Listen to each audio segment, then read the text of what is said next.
Wait lang, wait.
Good day, everyone. Before we start, we would like everyone to take note of the following house rules.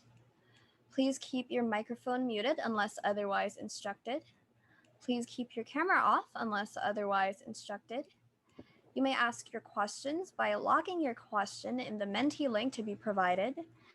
Do not share the Zoom link to anyone not registered to the event. And last,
Once again, we would like to reiterate the following house rules.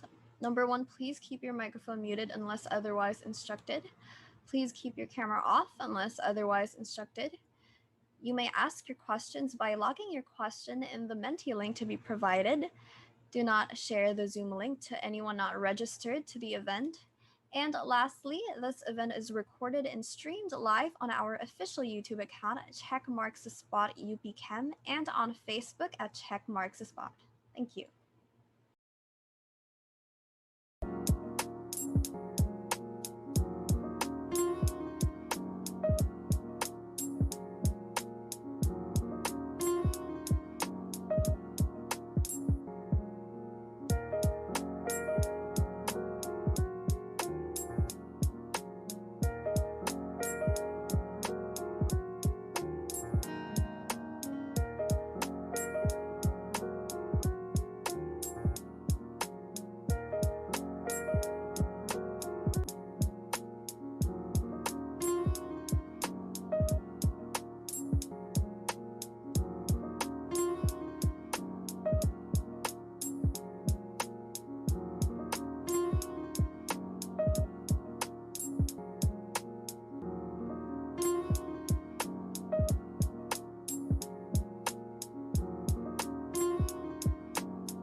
Good afternoon, everyone, and welcome to this year's Compass, a sub-event of Check Marks the Spot. I am Lyra Gamban. And I am Zaital Nazal. Together, we shall be your hosts for today. So, Zaital, what can we expect from today's event? Well, we have prepared for you a series of talks from distinguished scientists and engineers who would introduce us to the realm of science, technology, engineering, and math, or STEM for short. Yeah, that's right. As the next chapter of your high school life approaches, I'm sure you're all aware that it's almost time for you to choose the right track to go to. Hopefully, we could be of help in making that decision of yours. By listening to the experiences, advice, and insights of our speakers, we're hoping to give you a better idea of what it is like to pursue the field of STEM and to help you discern whether this is the right path for you. And if you have any questions after each presentation, feel free to use our Menti link to be shown in a while to send in what you'd like to know from our speakers. All right, but before we get into all of that, let's call on the president of UPChem, Ms. Sabrina Blanco, to officially open this event. Thank you so much, Lyra and Saitel. So, a pleasant afternoon to everyone and a warm welcome to Campus 2021. This is our second installment for this academic year, as well as the second ever virtual installment of Compass. Despite the challenges of the online setup, the first installment held last October delivered its promise of informing students about opportunities in STEM related professions. So, we're very excited to be back to share even more insights with all of you here today, both new and returning participants. While it may be unfortunate that we're confined to Zoom and YouTube streaming, if you think about it, it's amazing that so many of us are here and able to connect with each other and gather like this in a virtual space. Every little thing that made it possible, from the hardware running on your computers and mobile devices to the software running the programs and the signals being transmitted, everything is, of course, a result of science and technology. The same can be said for many other activities and aspects of our day to day life. helping us not only to survive, but to thrive. The thing is, all of these concepts and developments might not even amount to much on their own. In a vacuum, it might even just be a bunch of numbers and symbols in equations. Right now, my face on your screen is just light, and my voice in your earphones or speakers is just vibration. But the very reason why any of this has meaning is because we, as people, make sense of it. We have the power to find patterns and connect the dots, to take data and information and apply it to our context, and to build things that are much greater than the sum of their parts. So, sure, it's great to be in awe of what science and technology is capable of. But it's important that we don't forget that our role in it as people is just as, if not even more, important. This afternoon, we're very excited to have a lineup of distinguished speakers who are here to share their experiences and insights from their respective fields. It's a great feat for them to be able to transmit their messages to all of us here, even if we're physically miles apart. And like I said earlier, that's a result of science and technology. But an even bigger feat is being able to connect their messages to your own life as you consider where your first few steps in STEM may take you. Even though there are plenty of advancements being developed and discoveries being made each day, I'm more excited to see where your personal discoveries may take you. And I'm happy that Compass can be a part of that journey. So, once again, welcome to Compass, and thank you very much. Thank you for your warm welcome, Miss Blanco. Now it's time to get into the talks from our speakers.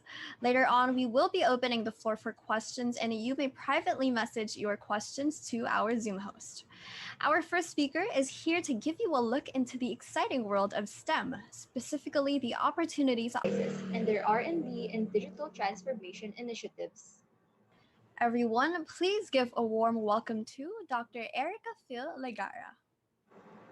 Hello, everyone. Good afternoon. I just came from a data visualization and storytelling class in our MSDS program. So let me just share my screen. Okay. Let me see. Sorry, what's happening here? Um, wait. Okay, sorry. Can you see my slide now? Yes, ma'am. Okay, you would think that I'm already an expert. I don't know why Zoom is being clunky today. Good afternoon, everyone. Thank you so much to UPCAM and to Compass for the invitation. This is actually my nth time speaking about STEM. So I did spice some things up, changed my slide altogether, more for my own amusement. But yes, feel free to ask questions afterwards. So I have a PhD in physics, and while doing my PhD a few years ago and finishing my PhD, I was actually teaching as well in UP Diliman. So I was in academia for 6 years, or probably a little more than that, no? And after I graduated from my PhD, of course, as a physicist, you also, not just physicist, but as a scientist, you also would like to go abroad and learn as much as you can and try to bring them back home. So that was my idea. So after PhD in physics, I went to Singapore to join the Singapore government as a scientist in their number one think tank called the Agency for Science, Technology, and Research. And I was a member of the Institute of High Performance Computing. While there at IHPCA Star, I worked with not only academics, which is something that I did when I was in UP Diliman, but I also got to work with government agencies and also the industry. This really opened up a lot of opportunities for a scientist like me, for a physicist like me, to work on a lot of real world projects. And in 2017, I got invited to come back home and start and launch the very first formal data science degree program in the country at the Asian Institute of Management. I am not just a professor, although that is my main a job right now, but I do a lot of research as well, both in the academic world and also with the industry. Some of my research focus, you wouldn't think that a physicist would actually be doing all of these research, but I am very much interested in computational social science, studying the financial markets, for example, and studying economies. and I'm also looking at society and business. And in this visualizations that you're seeing here, these are some of my outputs from when I worked in Singapore, where we build a full scale simulation of the whole urban system, particularly focusing on transport system in Singapore. And right now, I'm also looking at fake news, data mining, all of this information from social media platforms. So this is me.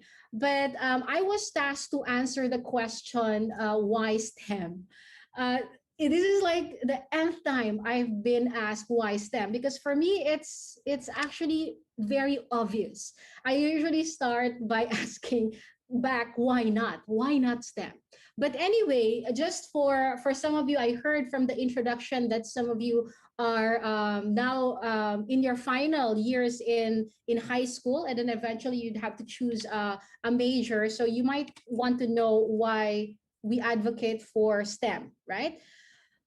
Of course, because of data science, because of physics. But let me clarify that later. Why STEM? Because data science is sexy. And then you might ask, well, what is the connection between data science and STEM, right? What is data science? For some of you here, this might be the first time that you're hearing about the field, because it is a relatively new field compared to the more traditional ones like physics, mathematics, geology, biology, right? So data science is, some would actually define it as the combination of these three different fields, a combination of computer science, combination of mathematics, and then some business or domain expertise. So this could be the different fields by which data science is being applied. Okay. So why is it STEM in the first place? Actually, it's not strictly computer science, as long as you know how to code, which is something that you learn even if you are in chemical engineering or any engineering courses for that matter.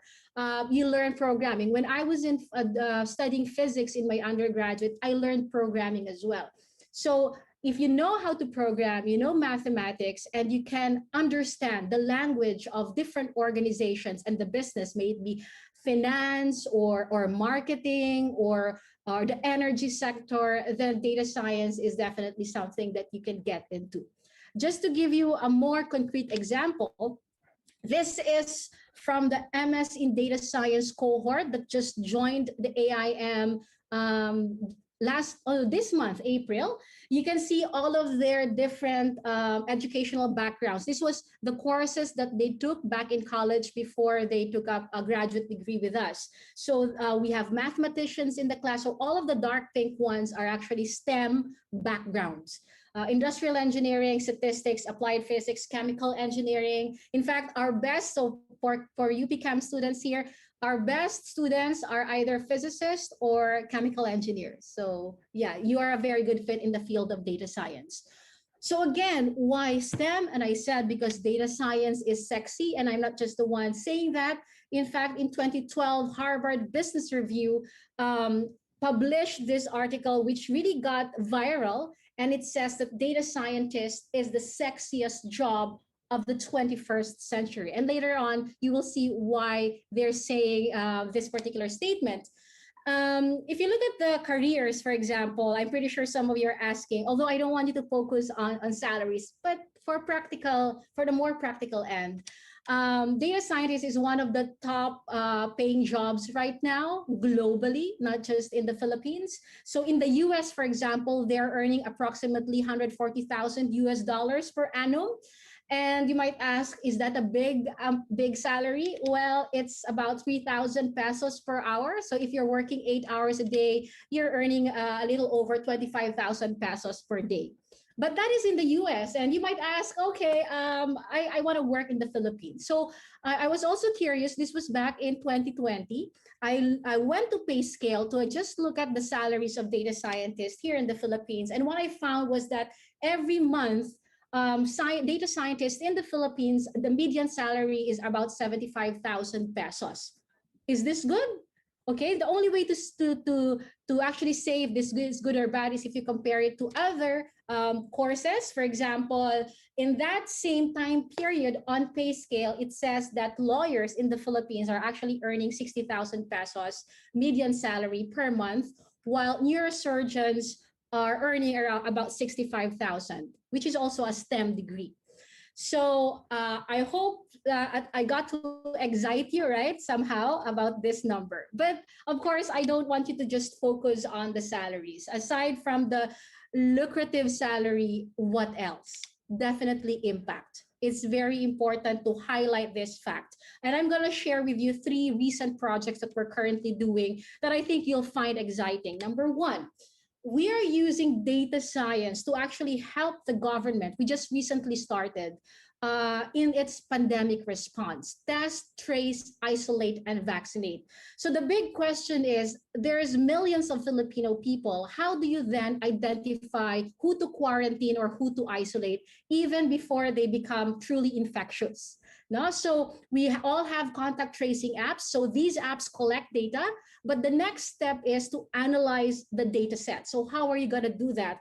And in the next slide, I'm going to show you some hypothetical scenarios. The dots there are individuals, and then the links between any two individuals means that they were found in the same establishment, in the same shop or mall within the same time period. So there is a likelihood that if there was someone infected in this particular network, that virus could propagate in the social system.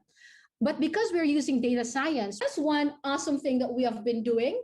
And you can, in fact, with this kind of network, you can simulate different vaccination strategies. Why do we have to strategize? Well, because we have limited resources. If you have a few million people, but then you only have hundreds of thousands, hypothetically, of vaccines, how can you optimize the vaccination strategies so that you maximize the number of, or you minimize the spread of the virus by just vaccinating a few of the people in the population? So that's something that we also do. Okay, you might also wonder, are there other cool stuff that we scientists and engineers actually do? Well, I am also into data-driven urban planning. I'm just going to show you a pretty visualization here. This is the map of Singapore in case you haven't been there. The small dots there are bus stops, while the big dots there are the train stations. And in Singapore, before you can hop on a train or hop on a bus, you have to tap. It's like the beep cards here in Metro Manila. Because we know the tap in and tap out times of individuals, with this visualization, we can in fact tell the policymakers how reachable certain areas in Singapore are, or if there are certain areas that are underserved. So you're actually helping them identify new potential services like bus services or train services so that you can reach more people in the city state or in the country. But this is really where a lot of science and engineering comes in, the simulation part. If you're playing SimCity, it's very similar to that, except that this is in the real world, so it's much more badass. So what we're doing here is we're simulating the movement of people, right, all over Singapore. So you can look at the stations there. If you click the stations, the size changes because it tells us of the number of people waiting on a specific station. So we have a bird's eye view of what's going on. But I think the strength of this simulation really is that we can, in fact, look at what if scenarios. So what if there is a breakdown here, like Clementi Station? How will that impact the whole city state? How will it impact the whole MRT system? And we can see that it's even impacting those that are very far from where the incident happened. So one might assume that, okay, you have a breakdown at Clementi, maybe the adjacent stations are affected. That's true. But there are also other stations far from Clementi that are affected. So this can really help policymakers decide on the shuttle buses to send out to actually pick up stranded passengers stuck in these stations that are affected. So these are just some of the cool stuff that we do as scientists and engineers. So it's not just about the salary, but we get to really play with awesome data. And last but not the least, this is not too serious now, but I also write scripts that collect public rants on Twitter. So this was something that I did back in 2015 when I was in Singapore. Lots of us have Twitter accounts or Instagram accounts, and they're all publicly available. So you can, in fact, write a script that would collect them. But as data scientists, we don't just stop at collecting information. We also would like to analyze this information. So one of the things that I noticed when I was collecting all of these tweets was that the number of tweets within a 15-minute interval, at some point, it actually picked. So there was a spike. And I was like, what are people talking about? Why is there a sudden spike in the number of tweets that are generated per time interval? So when I saw this, I was like, oh, something is going on in the Philippines because I was based in Singapore then. Then I had a look at the data. So apparently, there was an earthquake. So the first tweet there is actually at 9:51 p.m. And the first tweet that my computer captured was that Nalindon. And this is very interesting, not just because the tweets are funny, because people are obviously panicking, but I find this very interesting because FIVOX, they have deployed seismographs in different areas of the Philippines. These seismographs were able to record the earthquake at 9:50 p.m. And the first tweet on the earthquake that I detected was only 38 seconds later.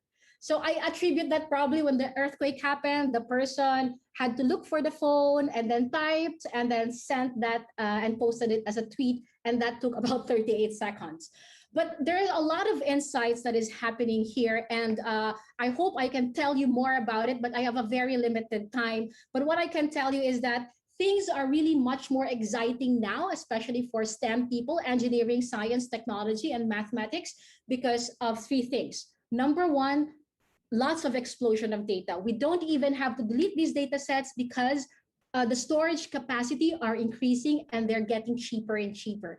I myself, for example, I'm paying less than 500 pesos for a 2 terabyte storage space on Google Cloud. So I don't have to delete any of my photos, right? But on top of these data explosion and storage capacity, we now have really powerful computers that allow us to look through the data, analyze the data, build models, and even build what if scenarios, right? Again, this is not going to stop. In fact, data will grow. In the next 2 to 3 years, we have to multiply 9 to 10 times the current amount of data that we're holding right now. We need more people who can manipulate this data. When I say manipulate, really handle it and also have insights, create actionable insights to help governments, enterprises, and other organizations. And it's not just data science that's hot nowadays. We're in the fourth industrial revolution. And when you talk about the fourth industrial revolution, these are the hot fields right now. So one point here is just big data and analytics, but we also have cloud computing, autonomous robots, augmented reality. Now, all of these enterprises, all of these governments are looking for experts in this particular field. And last but not the least, of course, it doesn't have to be all of these in the I 4.0, but lots of things going on in space science, space engineering, quantum computing, another super, super interesting field, climate science and climate engineering. And of course, we're now dealing with the pandemic, and this is going to be happening more often, no? Especially that people are moving around globally, so it's easier to transmit different viruses. We need microbiologists, biochemists, and also immunologists, and many, many more. That's why when I am asked, no, why STEM, I always say, why not? Right? So I hope I was able to convince you, even in that very short time, to go into STEM because there's a lot. You, Zaito. Now I know that there are so many opportunities worth exploring in this field because data is in fact everywhere, especially in this technology-driven age. But I'm sure our audience is still bursting with curiosity, so our floor is now open for questions. You may send in your questions through our Menti link as shown on the screen. All right, I believe we have some of the questions right here on the screen. Are you ready, Miss Lagaya, for our Q&A session? Go ahead. All right. Our first question is, for individuals who are interested in starting out, what are some skills that you recommend them to develop? Mhm. Well, of course, aside from being curious yourself, no, definitely you need programming skills. It's not anymore a nice to have skills. In Singapore, they even teach programming to elementary students. So don't think of it as a specialization because it's now a must have skill. So that is one. And second is analytical skills. It's not so much about the tools that you're using, but it's really your problem solving skills. And this is exactly why chemical engineers and physicists are very good when they move to the data science space because they are used to solving problems. So I believe that these are the two skills that we all must possess. Now, if you want to get into the field of analytics or data science in particular, programming skills and also problem solving skills. All right, that's wonderful to hear. I hope all aspiring data scientists can take note of that. So thank you. Our next question is, what measures do you take to ensure that data isn't compromised? Okay, so that's a very big question, and there's a lot of ways to answer that. But definitely, so that to make sure that it's not compromised, we have to ensure that we are following protocols. There's good data governance in the organization, so that's a whole field altogether. But we also have the data privacy law, for example, in the Philippines. So we need to have data privacy officers in our organizations to make sure that, and that we checks all of these things. But as data scientists ourselves, we just really have to be mindful of how we use data sets, that we don't just copy it and bring it anywhere with us, or don't put it in thumb drives, for example, without encrypting all of these devices, right? So you just need to have a checklist. But if you talk about enterprises, you would need a data governance officer to make sure that you are minimizing the potential compromise of data. All right, thank you for pointing out that there are still ethics involved in this field. All Yeah, of right. course. Our next question is, does data science also involve network engineering? You can apply data science tools to network engineering for sure. Now, for example, if you're analyzing the robustness of the infrastructure, and if you're now talking about the dynamics, like if there is a breakdown, how are you going to reroute, for example, the information flow within your network. So think of data science as a tool, not as a field in itself. That's why when we say data science, what we really mean is that it's a field that cuts across industry. Biology, you use data science there, especially if you're dealing with a lot of data. In network engineering, you use data science there, and in other business and management fields. No? So again, data science for me is problem solving using data. So it's really leveraging on tools that allow you to manipulate or understand data better and analyze data better. Thank you. It's wonderful to hear that there are so many applications for this field. All right, so for the next question, is this simulation model for trains and buses possible for the Philippines, at least in Metro Manila? For sure, for sure. I think building simulation models is always possible, but one of the things that you will learn once you get into R&D and building models is that for every model that you build, you have certain assumptions and you have certain constraints that you have to put in the model. A model is not a perfect reconstruction of a particular scenario, but it's about highlighting certain aspects of that dynamics in the scenario that you have. No? So definitely we can build a simulation model, but the question is, what are the characteristics of the system that you want to uncover in building this simulation? And do you have enough information to actually make these assumptions and make these models, given also the constraints of the models? I'm sorry for sounding too technical, but yeah, I think the question needs a technical answer. All right, understood. Thank you for that answer. We may now proceed to our next question. How do you keep your interest in data science? Doesn't it feel repetitive sometimes? Oh, it really isn't repetitive. That's why I love R&D. Research and development is always exciting because you don't do things like you don't do the same things at the same time. For example, I'm handling social network data, and then next thing I know, I'll be handling infrastructure data, and then after that, I'll be handling banking data. And there's always something new that gets revealed when you're in the field of data science.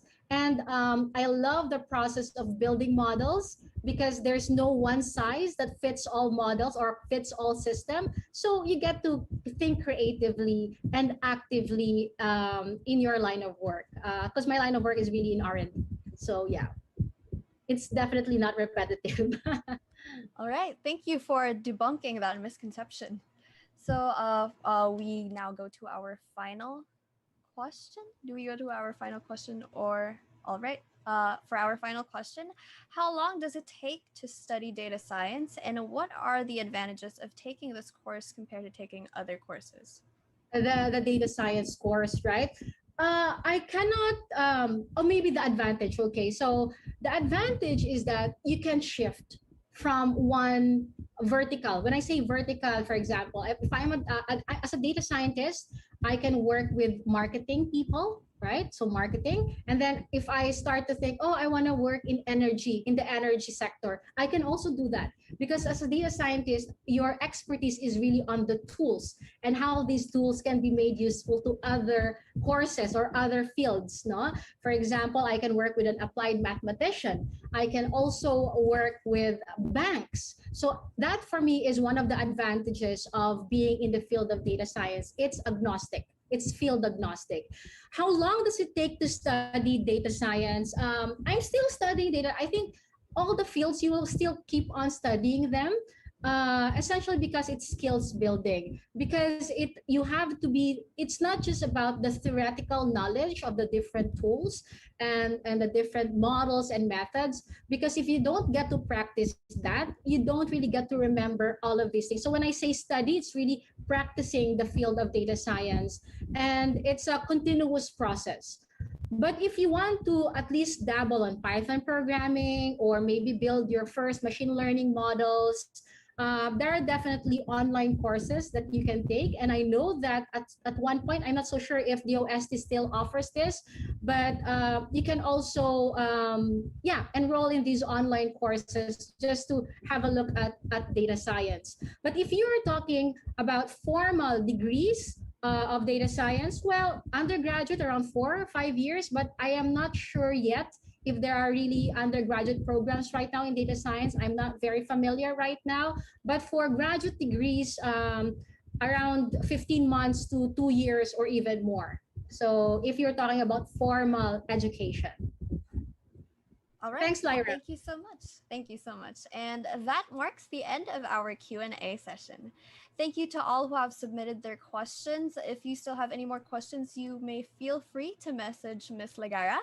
And with this, we would like to award our certificate of appreciation to Dr. Erica Phil Legara for lending us your time to help spread information and awareness of the STEM track and the field of data science. Thank you so much. Thank you, Lyra and Saiti. Thank you. All right. From conducting research that can improve the lives of so many people to creating, improving, and designing the future, STEM really does have so much to offer. Our next speaker offers a look into this future through the fields of physics and engineering, employing both disciplines to overlook and manage the operations of the Diwata 2 microsatellite. Our second speaker is a graduate of applied physics from the National Institute of Physics of UP Diliman. Currently, he holds the position of Satellite Operations Engineer at the Stamina Force Space Program, where he handles mission planning and execution for the Dewata 2 microsatellite, the country's foremost microsatellite, and ensures its smooth day-to-day operations. Please give a warm round of applause for Mr. Matthew Medrano.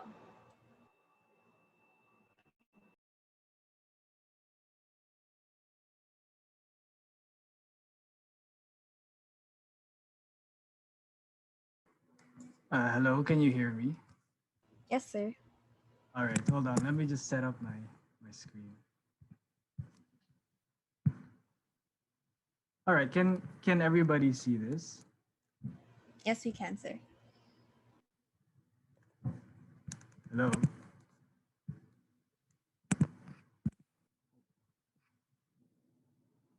We can see your screen po, sir.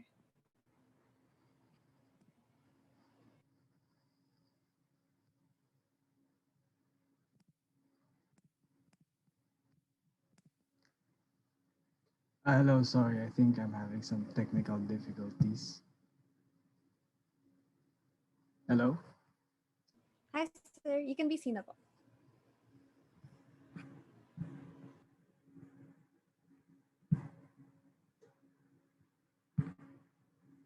Okay, so sorry. Can you all hear me before I start? And can you see the presentation? Yes, we can see I and can't hear hear you, you sir. guys, so chat na lang siguro kayo.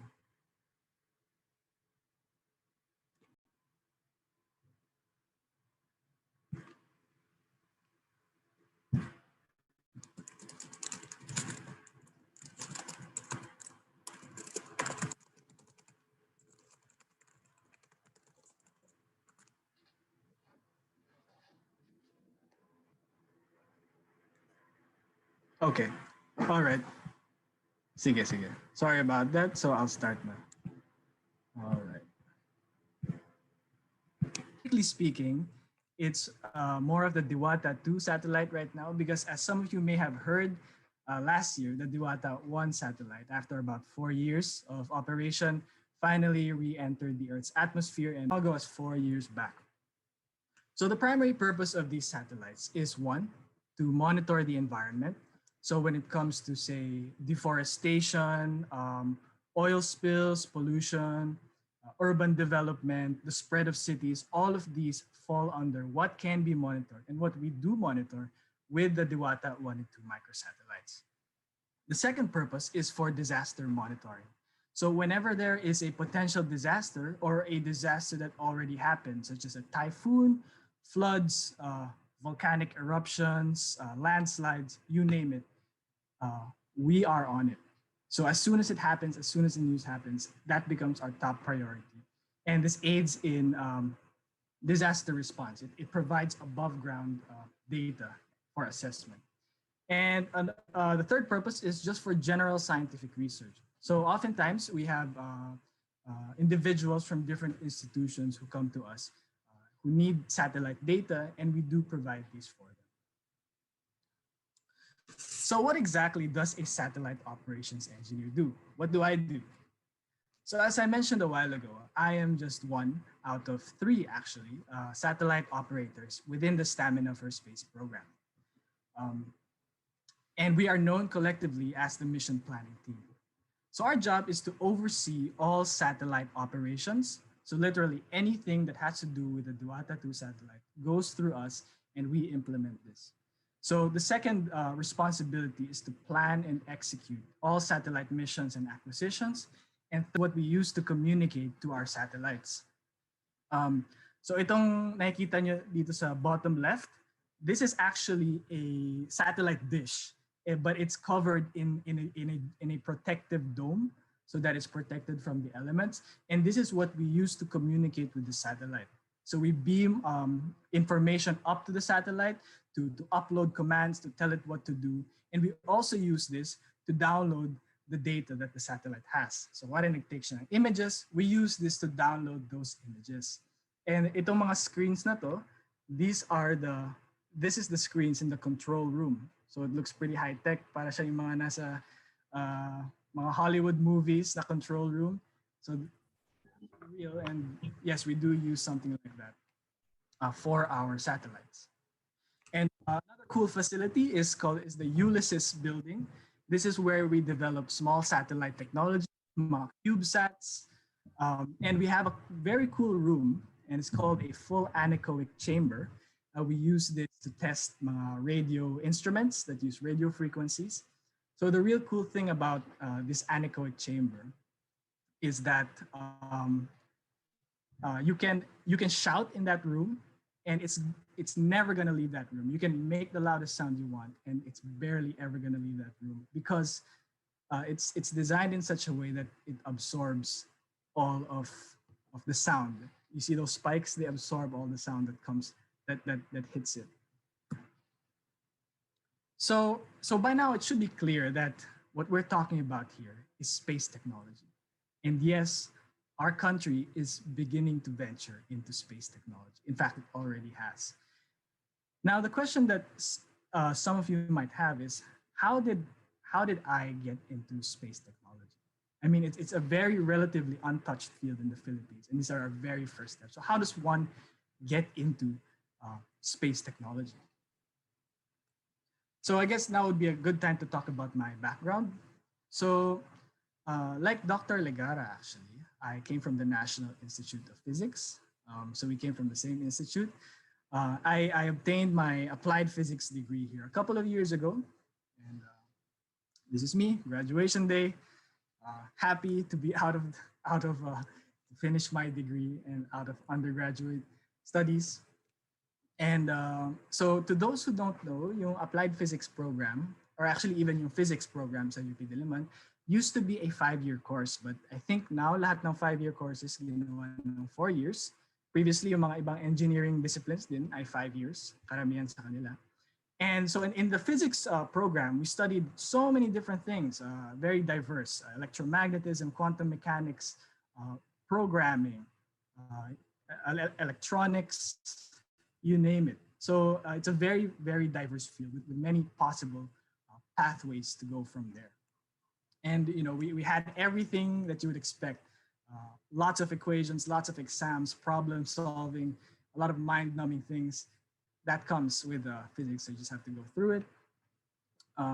So I just want to show you a few pictures of me in my undergraduate years. So this was me during first year. It's funny kasi ito lang yung nahanap ko na pictures ko in a class. I was trying to look for pictures in a class. So ito nung first year, for some reason, I look like hindi ako masaya, which is probably true. I just don't remember why. Tapos dito sa fifth year naman, this is in one of our optics classes. If you can tell, we're actually pretending to seem interested in in what we're learning. But yeah, just to give you an idea of what it's like, just a small idea. And this is me in my final semester sa UP Diliman, holding my manuscripts, yung thesis ko. So yeah, so I guess it makes sense, right? So I took physics and then I went to space technology, right? So the question is, do I have to take physics to go into space technology or what? So so it seems parang pretty straightforward, right? Take a STEM course, you get into space technology. But if I were to end the story there, it actually would not be the full picture. So here's the thing. If you actually met me in college, you wouldn't have guessed that I was taking physics. Because if I was not in class, I was at the beach. Always, sa may dagat. Back before the pandemic, parating nasa dagat. Because I was part of this organization called the UP Marine Biological Society, which is an environmental organization. And what we would do was we would go around the Philippines diving and applying and practicing yung environmental advocacies namin. And I really went out there in college as in talagang hindi related sa course ko sa STEM. I formed a band with my buddy, high school buddy, and we met a lot of great people, got to perform in a lot of great gigs. Talagang walang kinalaman sa two specific degrees. I think it's important for you to know that just because you're going into STEM, into a very technical, very hard degree or major, doesn't mean that you don't have room to explore your other interests. Because some people might think na, oh, sobrang technical ng STEM, it's so hard, there's a lot of math, a lot of technical terms na magiging dedicated na yung life mo dun. Your college life will be in the lab, in the class, yun lang. But I'm here to tell you that that's not true, and don't be scared to take STEM because of that. Because, so I actually have a picture here, yung stereotypical scientist na, mad scientist na stuck na sa lab, tapos yun na yung buhay niya forever. But that's not true. And in fact, the reason why I told you about all of the different experiences I did was because I encourage you, if you take a STEM course in college, or if you decide to take a STEM track, go and explore all of your different, don't let it stop you from exploring your different interests and passions, because you might not realize it, but it might actually even become a source of inspiration for you in your scientific or in your engineering career. All of these different things. So in my case, as I mentioned, I was part of a student organization, an environmentalist, marine environment specifically. And this inspired me to study the research of one of my professors, si Ma'am Maricor Soriano. And she had this research on, she invented this device that could take pictures like kind of like a panorama shot of coral reefs. And so there's a camera attached to this device, these two devices, and it's towed by boat. So I got inspired by this because parang nag-unify yung interests ko, like STEM and environmental advocacy. And so what I did was, in my undergraduate thesis, I studied these devices, and I studied yung hydrodynamic properties nila, or how well they move underwater. If they have a lot of drag, if they move well, etc. And after I graduated, this further inspired me to go into technology that has direct benefit and application to the environment and the local communities within the Philippines. So sakto-sakto, pagka-graduate ko, I found out about the Stamina for Space program, and I applied as a satellite operations engineer. And I can tell you it's been almost 2 years and I have not looked back. So at this point, I'm just going to show you uh, some of the stuff we've been doing with the Diwata 2 satellite, some of the applications na recent. So as you remember, nung start ng 2020, nagkaroon ng eruption sa Taal. And we were able to map the extent of these ash deposits and the areas that were largely affected by ashfall sa Taal. So these are one of the applications. And if you can remember, also last year around March, sa Manila Bay, a large part of it turned turquoise blue, and people were thinking, parang Manila Bay might be getting cleaner, parang Boracay. But when we analyzed this using satellite images, we found a lot of turbidity, and turbidity indicates a lot of a spike or increase in pollution. So it indicates that it might not actually be clean. It might actually be very, very polluted na naging blue siya. And so as I mentioned a while ago, we track a lot of typhoons. And here is a sample of the typhoon that we captured. Typhoon Tisoy. This was late 2019. And around late last year, there was a time na sunod-sunod yung typhoons, and we were tracking those almost every day. So, sorry, these are just some examples that I can show you right now with the limited time. So, before we end, if some of you, I just want to tell you guys that if some of you are interested in going into space, venturing into space, there's no better time to do it than now. Because you can't always say that you are part of history. What do I mean by that? We are about to enter the space age for the Philippines. Like, I'm not even joking. These are our first concrete steps into space technology. Because just about 2019, na-established yung Philippine Space Agency. And the people at the Philippine Space Agency, led by Dr. Joel Marciano, yung director, at this moment, they are building the agency from the ground up. It is literally a baby agency. So that means there's only one way to go but up, and the possibilities are limitless. So right now they're building from the ground up, and they're gearing to build more satellites, bigger satellites for different purposes, other than what Diwata 1 and 2 are doing. And as I said, the possibilities are endless. It's a baby, it's an infant. So that's why there's no better time. If you're into STEM, into space, there's no better time to dream to get into that field than now. Because who knows? Maybe in a few years, maybe in a couple of decades, we'll have our own rocket program. Maybe we could even send the first Filipino to space. Again, the possibilities are limitless. So to close my talk, a few takeaways is, as you enter STEM or enter college with your STEM degree, don't be afraid of exploring your different interests, even if it's unrelated to your major. Because one, you can, and two, it might even serve as an inspiration in your career as a scientist. And number two, or scientist or engineer or any STEM individual. Number two, if you're interested into venturing into space technology, there's really no better time than now. This you will be part of history. Either way, always remember, sky's the limit. Thank you. All right, thank you so much, Mr. Majano, for that very interesting talk on satellite operations. Your session was indeed very out of this world because there are so many interesting and limitless space concepts that are left to be explored in the future. Agreed, Lyra. I am excited to see where our global space programs may take us in the future. To further our discussion, we would now like to open the floor for your questions for our speaker. Again, you may head to menti.com and enter the code found in the chat to submit your questions. All right, so are you ready, sir, for our first session, for our first question in the Q&A session? All Yeah. right. Okay.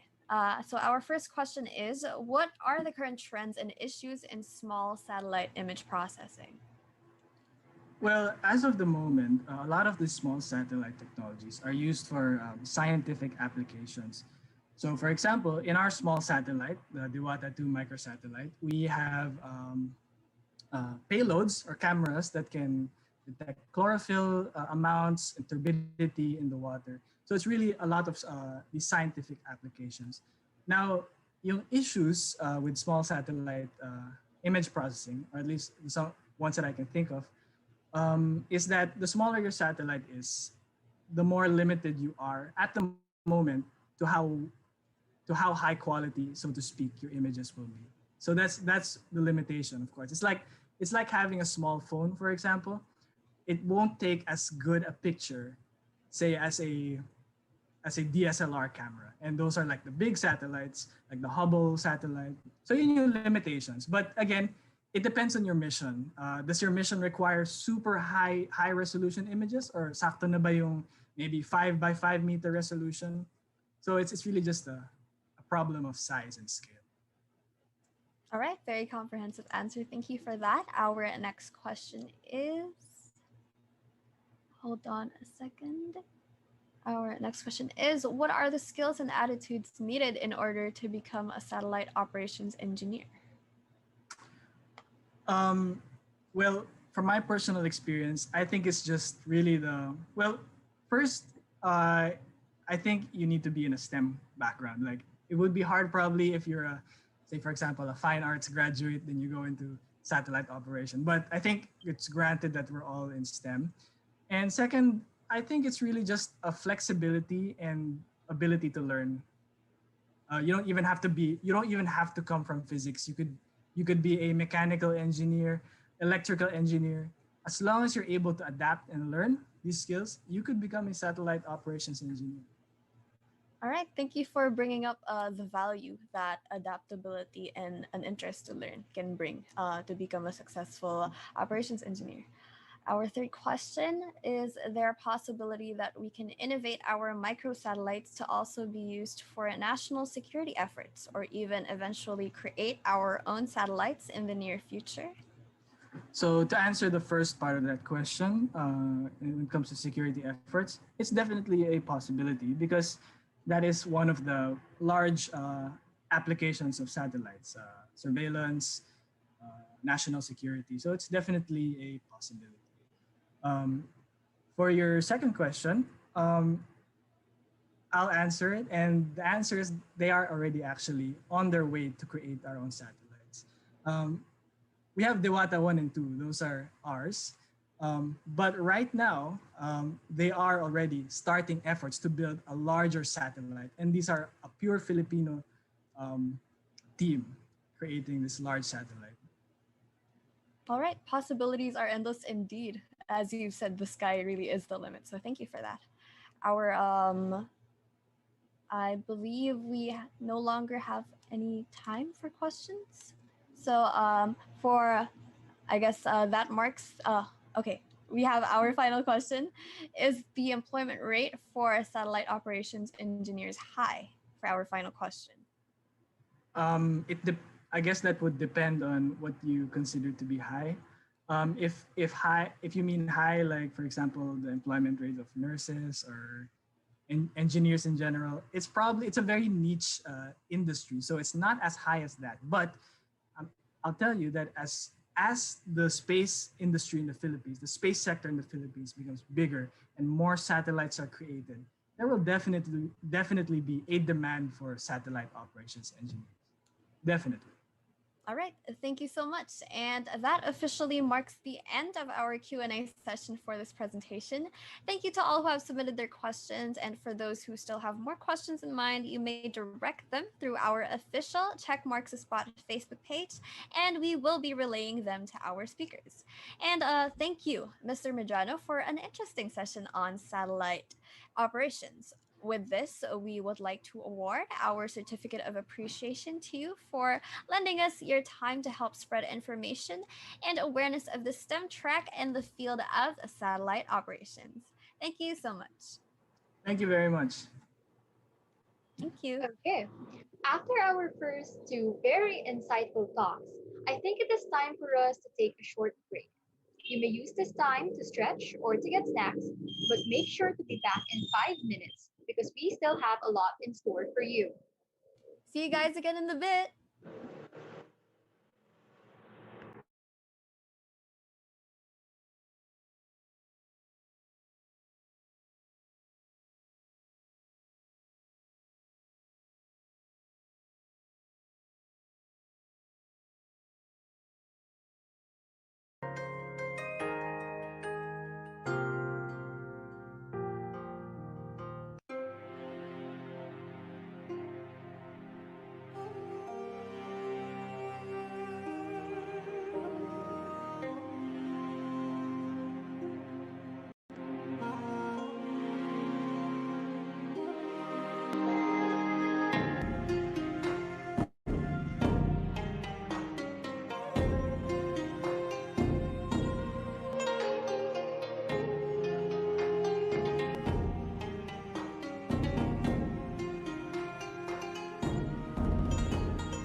Hello and welcome back. We are so excited to have you join us in the next part of our program. But before we resume with our speakers' wonderful presentations, let us first test your STEM knowledge with a mini Kahoot quiz. You can join the game by going to kahoot.it and entering the pin shown on the screen. The pin is 347-6224. Once again, the pin is 347-6224. We prepared 5 questions for you about the latest innovations and discoveries in the world of science, technology, engineering, and mathematics. All right, let's get this started and wait for our players.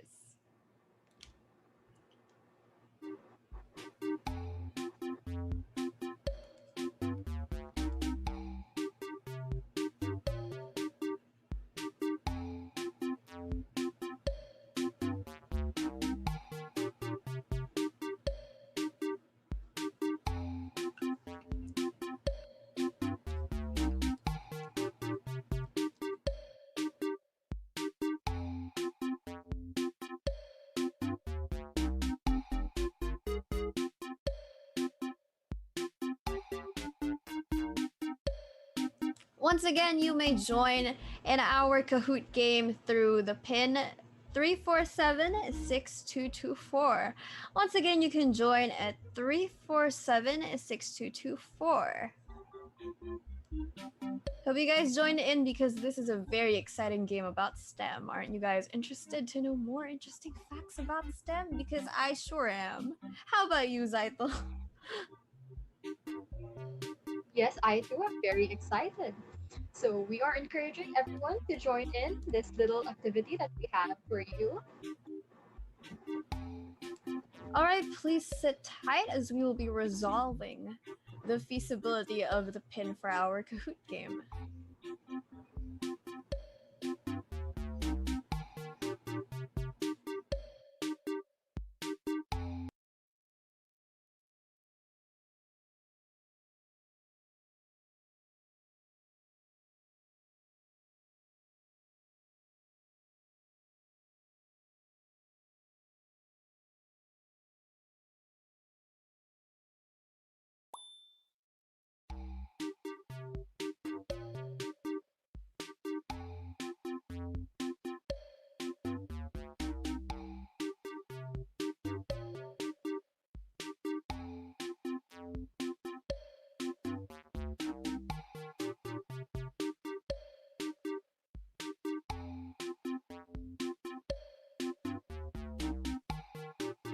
All right, you may now try again for those who have inquired about difficulties entering. All right, we can see a lot of people have been joining. Exciting. And very interesting names. So many kinds of animals. There's a lot to say about the diversity. Really interesting stuff. Our new code is 9601016. All right. Last call, final call for everyone who would like to join in the game.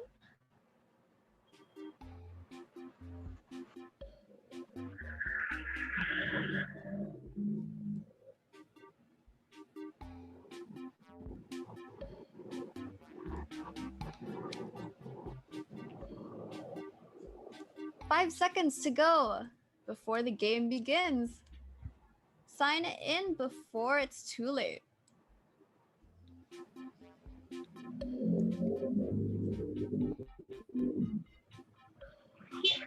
All right.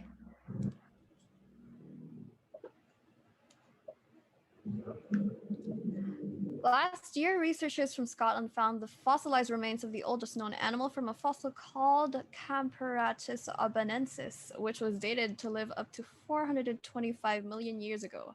Which current creature is the nearest descendant of this species?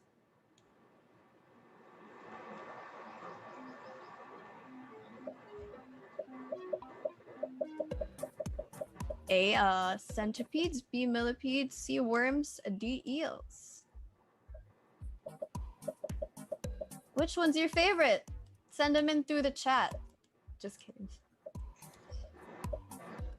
All right, our correct answer is millipedes. 27 have got it. Interesting. And Fabulous Emo's leading with 939 points. All right, for the second question, this rover, which successfully landed on Mars on February 18, 2021, was launched to test oxygen production in Martian atmosphere and identify ancient Martian environment. It made headlines on April 19 when a mini helicopter called Ingenuity showed the first powered flight on another planet. What is this rover's name? For our choices, we have curiosity, spirit, perseverance, and opportunity. Really interesting names we have here. I'm quite surprised with the patterns that we have in the names here. All And right. the right answer is perseverance.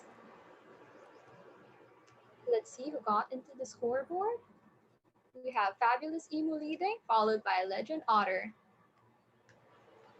Our next question. This branch of science deals with the scientific study of moths and butterflies. Lots of really long names over there. You can read them. I wouldn't bother mispronouncing them, so might as well just answer them straight.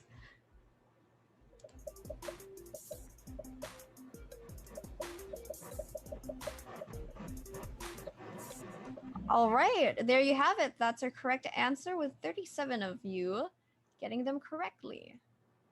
And a Fabulous Emo still leading with 2827 points, followed by Rapid Lemur and Flying Squid. For the fourth question, first discovered in 1952, this element named after one of history's most famous scientists and an atomic number of 99 was captured and uncovered of its basic chemical properties last February 2021.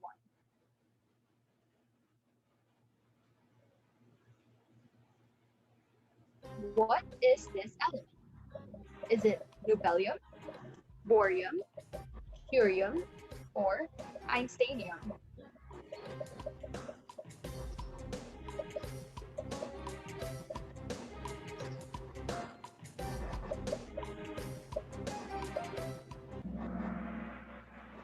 The correct answer is Einsteinium. Well done, guys. Most of you got it right. Okay, so this is your last chance to get up on the scoreboard. Bitcoin is a digital currency that was created in January 2009 without a central bank or a single administrator that can be sent from user to user on the peer-to-peer Bitcoin network without the need for intermediaries. This year, the total value of Bitcoin crossed the $1 trillion mark. What is the pseudonym of its creator that is said to have mined more than 1 million Bitcoins? Satoshi Nakamoto, Sasashi Hirota, Sachio Fukumoto, and Shuji Tamashiro.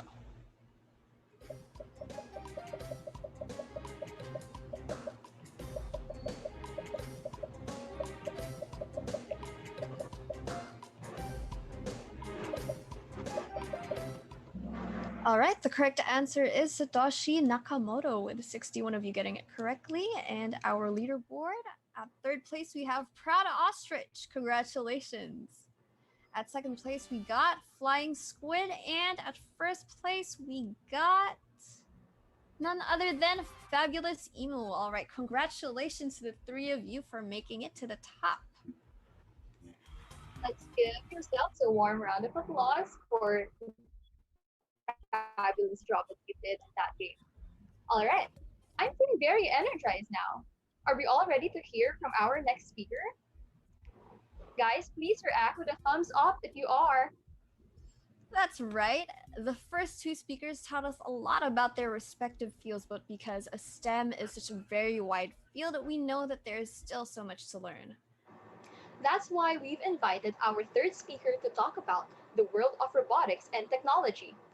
Our third speaker is currently the president slash CEO of Felta Multimedia Incorporated, a 55-year-old company engaged in introducing innovative instructional materials and educational devices for school technology.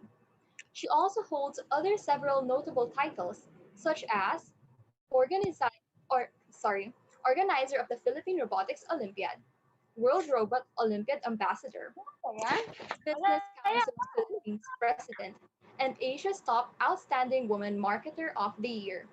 Without further ado, let's all welcome our third speaker, Miss Irene Abiba. Ilan kinuha mo? Ikaw? Hello, Sampu? good afternoon. Ay, ako? 30. All right, somebody's okay. Right, good afternoon, and thank you so much for staying on for this part of the program. And I'd like to share with you. Okay, may I share? Okay.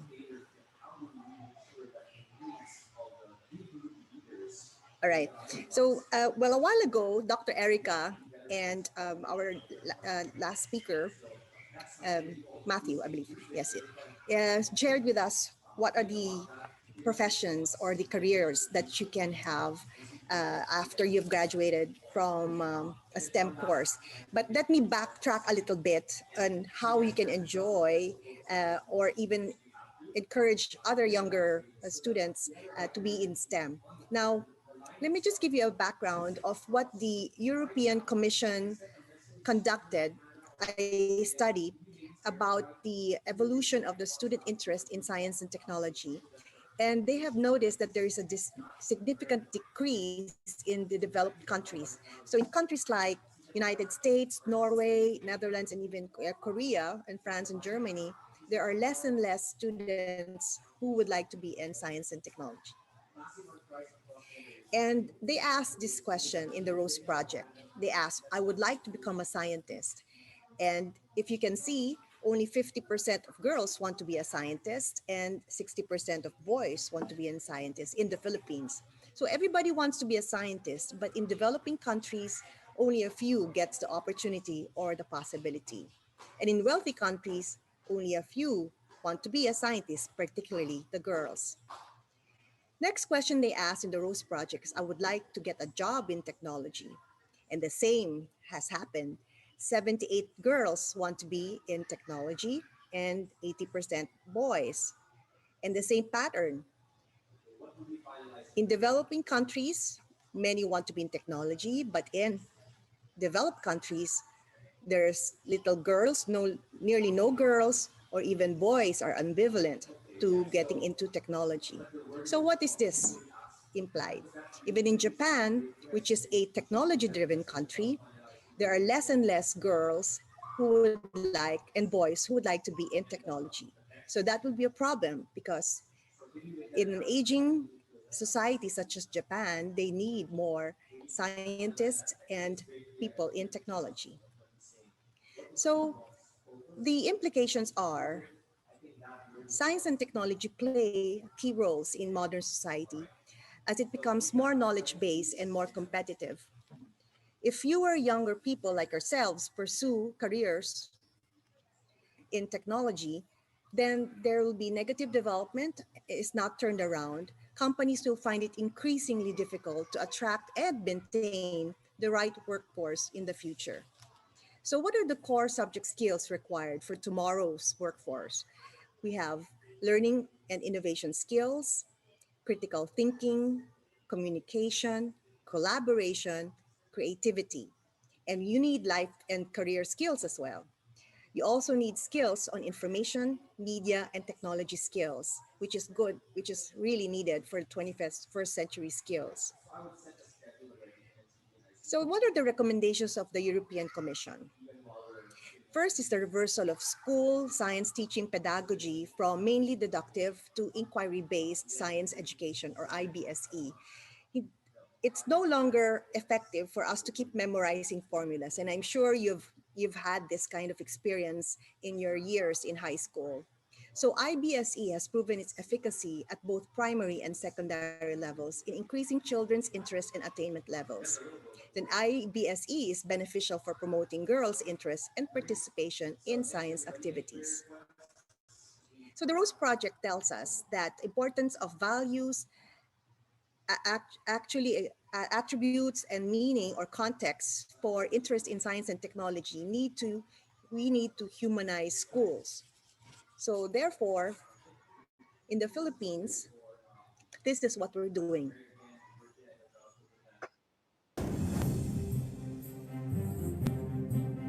Bilis at galing sa robotics ang pinakita ng mga estudyante sa 16th Philippine Robotics Olympiad.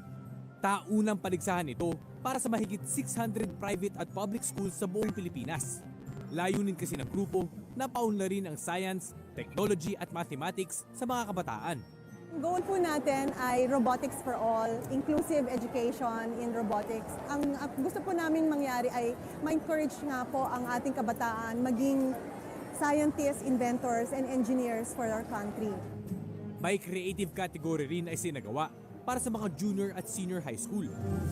Makikita dito ang mga imbensyon na nakakatulong at pumoprotekta sa kalikasan. Sorry. Oops, I touched.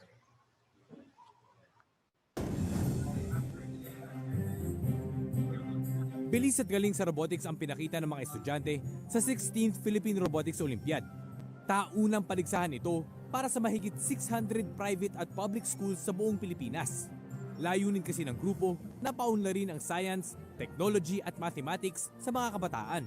Ang goal po natin ay robotics for all, inclusive education in robotics. Ang gusto po namin mangyari ay ma-encourage nga po ang ating kabataan maging scientists, inventors, and engineers for our country. May creative category rin ay sinagawa para sa mga junior at senior high school.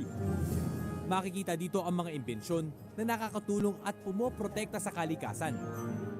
Hindi rin nagpahuli ang mga batang nasa edad na 6 to 9 years old para ipamalas ang kanilang galing sa robotics.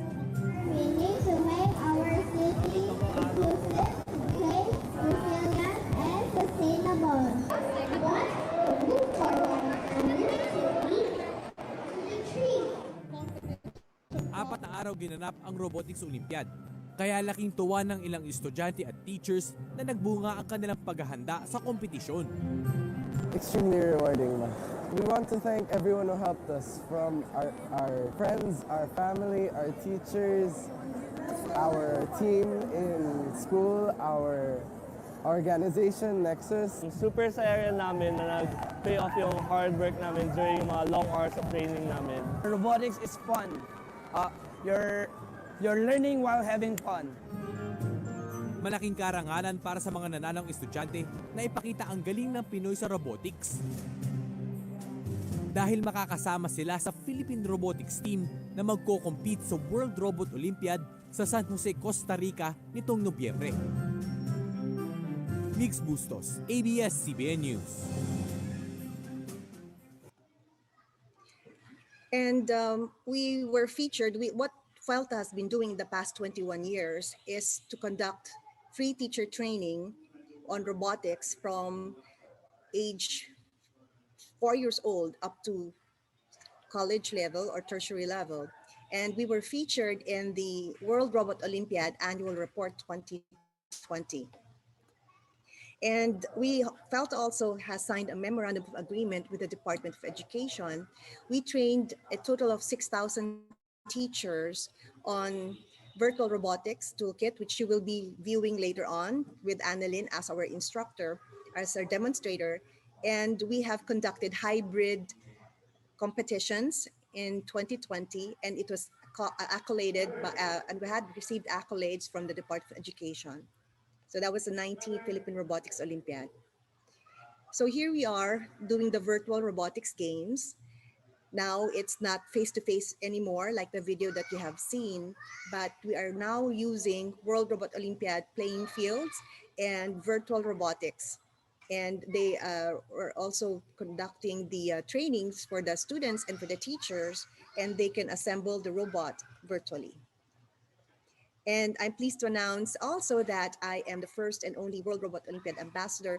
I do not have a science, technology, or engineering or mathematics background. I do have a management background, but the reason being I was appointed as World Robot Olympiad ambassador handling 72 countries is that my passion and dedication for promoting STEM in the world. And I am now the spokesperson and the equity used for the promotion of this STEM in those 72 countries. So I'm proud to be a Filipina and to be a woman as well. So with that, I'd like to also share with you, as Dr. Erica and Matthew has mentioned, that the skills in learning robotics is a stepping stone for you to have career paths in data, being a data scientist, which a lot of our students have already are as data scientists now. I saw a senior data scientist in, and he said that it's because of the robotics team, being part of the robotics team, that he got the job. And then data analysts, you can be software developers or engineers, cloud managers, AI managers, social media content managers, game developers, implementation analysts, QA testers in multiple platforms. You can be an aeronautics engineer. You can also be a virtual assistant, and many, many more. So with all these career paths that is available, you are in the right track by taking STEM. So thank you very much, and God bless us all. Techies rock. Back to you, Tizel.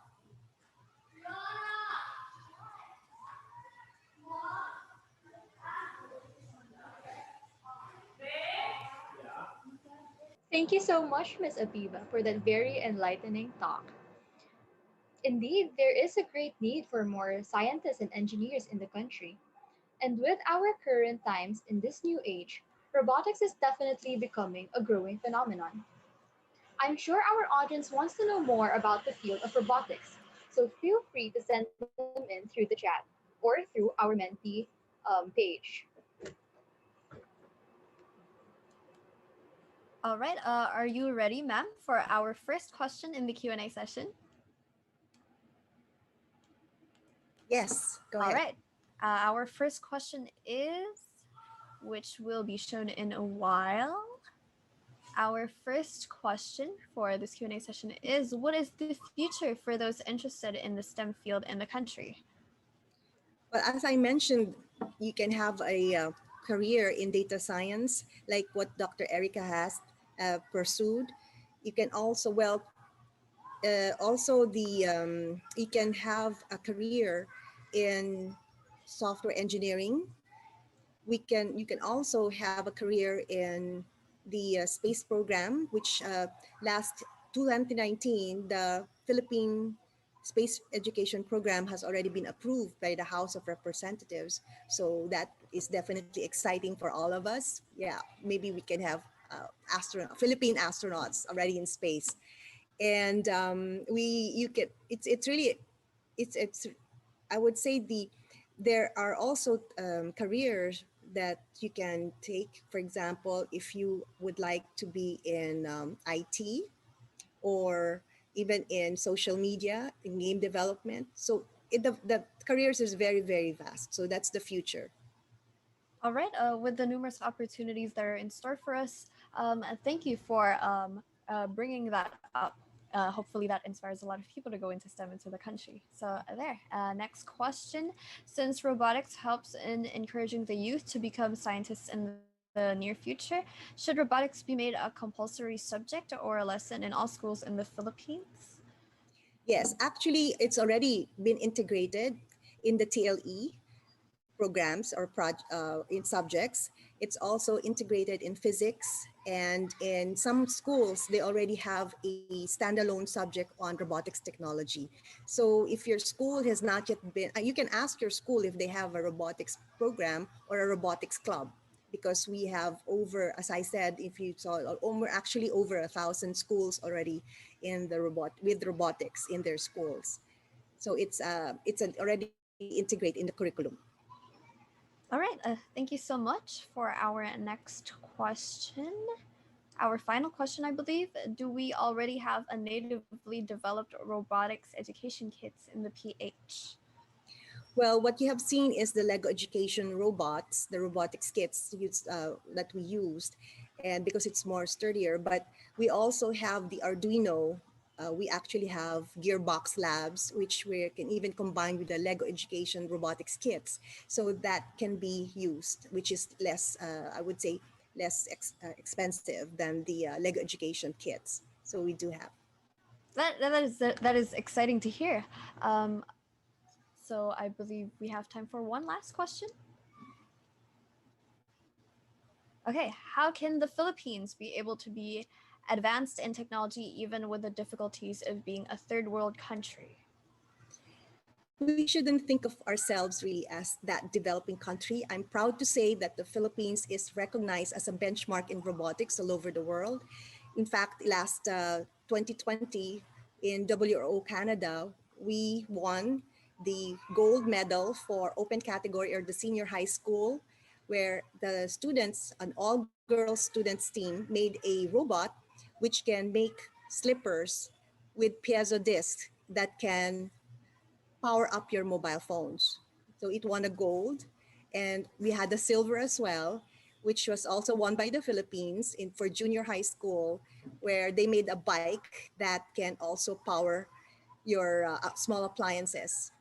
And the third one is an agribot, a bronze medal. So we had, three victories just a few months ago. And this is just like a few examples that we have been receiving, or the victories that we have been, the accolades that we have been receiving all over the world. So we feel that there is a lot of opportunities and a lot of promise for the Philippines to really be technically advanced. We just need to give the opportunity for our students to present all their works and their inventions. We are working very closely together with the Science Education Institute, the Department of Science and Technology, and the Department of Education. And hopefully that some of the inventions of the students will be patented and can be a joint venture with and can be commercially produced. All right, thank you for that. With a little bit of work, hopefully there really is a bright future ahead of us in the Philippines. So there, thank you. And that marks the end of our third Q&A session. If you have any more questions, feel free to relay them through our official Facebook page at Checkmarks the Spot, and we will relay them to our speakers. I believe that our speakers have prepared a short demonstration for us. With that, allow me to introduce Ms. Aban, who will be showing us this demonstration on Virtual Robotics Toolkit. All right, so good afternoon, everyone. Good afternoon, Ma'am Eileen and the crew. Okay, so I'm glad that I'm part of the Compass event wherein I'm going to demonstrate the tools that we are using for Philippine Robotics Olympiad. Okay, so our platform with Felta Multimedia is originally Lego Education sets of robots, specifically Lego Mindstorms robot. But then COVID-19 come and we need to look for a new tool that we can use in order for us to continue our programs. Okay, and in line with that, at the moment we are using the Virtual Robotics Toolkit. And with this, I'm going to share with you, okay, robotics and education and the tool that we use for our programs.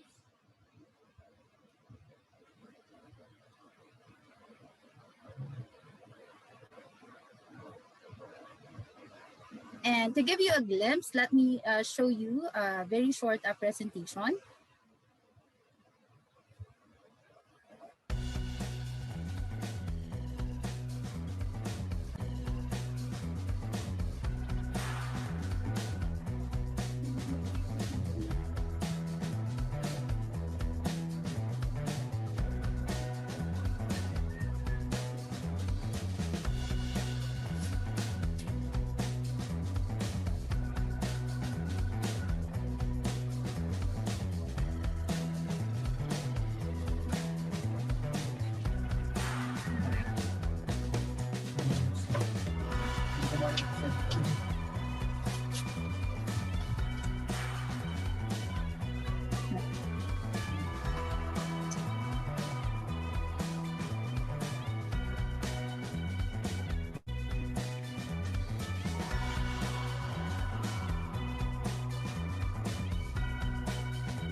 what we can offer. That's a glance at what we can offer for virtual robotics toolkit. Okay, showing you the materials that we have, talking about the careers of the future. What we're talking here is autonomous cars, smart cities, robot for assisted living, and distance learning. Okay, and we all know that all was built upon artificial intelligence, Internet of Things, data collections, sensors, problem solving and action from motors, actuators, and etc. And of course, coding. And with all built with design skills, creative learning to solve problems, coding skills, teamwork, and of course communication skills. We will all learn this by playing with robots, by robot-based curriculum, and from competing with robot through the use of having education robotics as part of our program in schools. Let me share you this case study by Boeing, one of the world's largest manufacturers, integrated process from requirement analysis to product design, from design to testing, from test to production planning, and from planning to the shop floor. Now, look at this MBE diamond symbol, wherein they use a virtual simulator. We have there the list of their needs. Then we have there the solution and the physical setup that requires for the program. So with that, as you can see from design, from modeling, from simulation, and from the delivery, they are actually using a virtual robotics toolkit, and they're using as well Lego set, the one that we use for educational robotics. So as you can see, we have here the mission needs. So we can use Lego Challenge for with this integrate with Philippine Robotics Olympiad and WRO. There are different teams that we accomplish every year. Then for functional mode, we have there the sets of materials. We have that for actual physical set, which is the Lego Mindstorm set.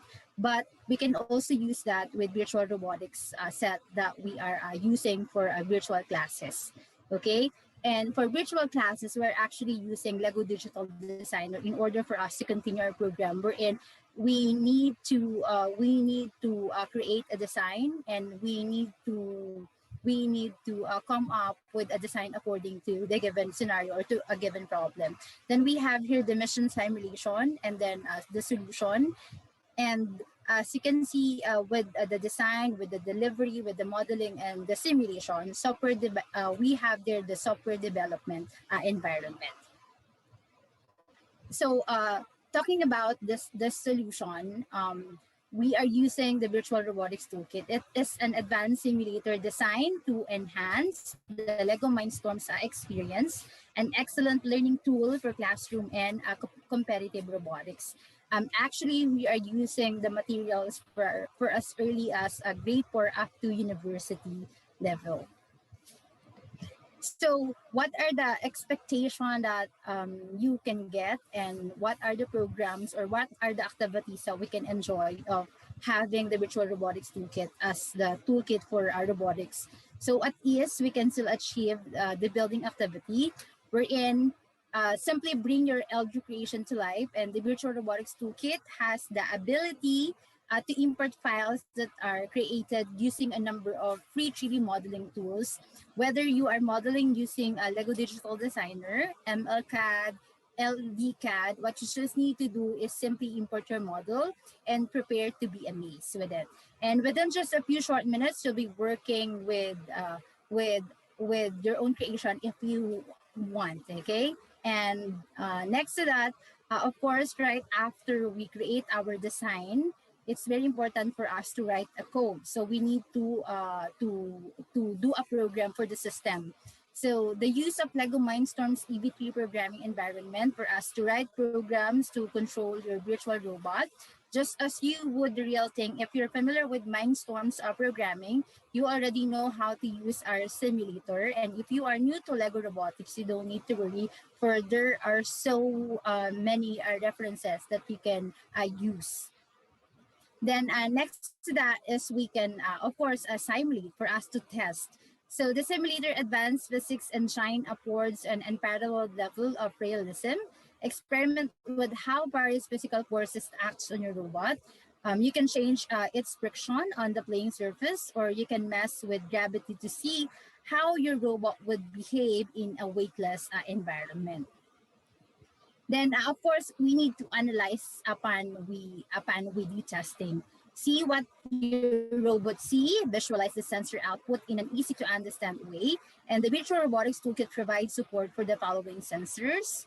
So we have the ultrasonic sensor. We actually use this for detecting objects. We also have the color sensor that can see up to 7 different colors.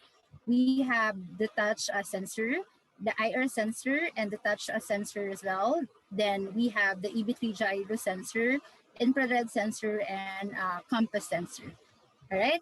Then we have here the minimal system requirements that you need to consider if you are interested to use the toolkit.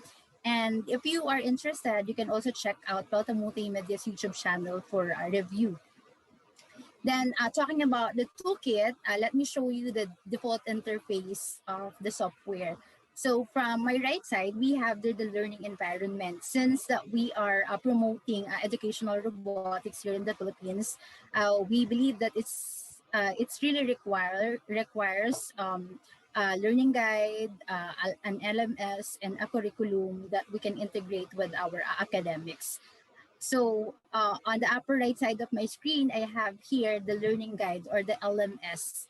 Wherein this LMS is the environment where we can have our learning guides. Then on the upper left side of my screen, we have there the simulation environment. Wherein, as you can see, we have there the robot game, we have the virtual robot, and we have there the virtual element, wherein we can test our created code for the system, and where we can test as well if the design that we use for the robot is working accordingly. Then on the lower part, we have there the EV3G programming environment.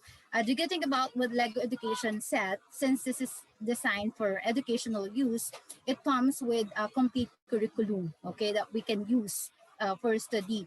So we, with this environment, we can have the access to that, wherein we can write code and we can explore more of what EB3 Robotics can offer us to the program. Then these are the list of samples of challenges that you can enjoy. So we have here the getting started challenges. So as you can see, from the first activity, we can learn the basic of simulator by driving a robot in an empty room for us to control.